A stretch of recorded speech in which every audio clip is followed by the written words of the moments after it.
we hear so much about the white officers committing acts of racial injustice here.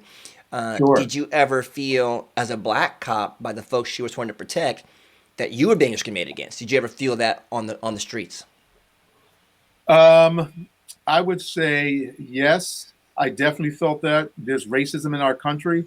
And so when you interact with those people from the majority, you're definitely going to encounter instances where there's some type of racial discrimination or there's some type of racial even profiling or racial epithets that are hurled our way. But that's just human beings being human beings as well. Because for the white officers, they incurred insults that had nothing to do with race.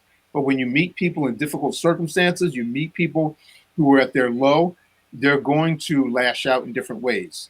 But I definitely experienced that. Now, for those people who weren't necessarily going through their low, but they were just people who are more racist individuals, um, you would hear stories, and I experienced things like you go to someone's home who's contacted the police and is expecting service, and when you arrive, you interact with the person, and the person says, "Well, send me a white officer," or Wow.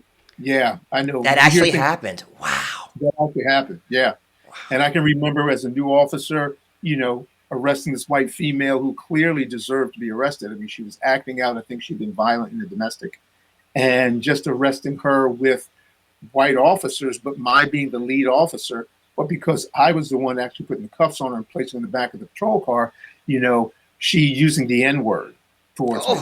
Oh, Yeah, to the point where my lieutenant kind of not that he owed it to me, but kind of apologized and like, wow, Eric had a hard day because he got the lady she was actually uh, even somewhat violent and hostile towards being arrested. So I kind of had to be firm with her.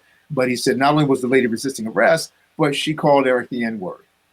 So those are the type of things that you have to endure. But for those of us who understand what the badge is about and understand that ultimately we're law enforcement professionals, we deal with that and many more things that we just have to let roll off of our backs and keep moving forward.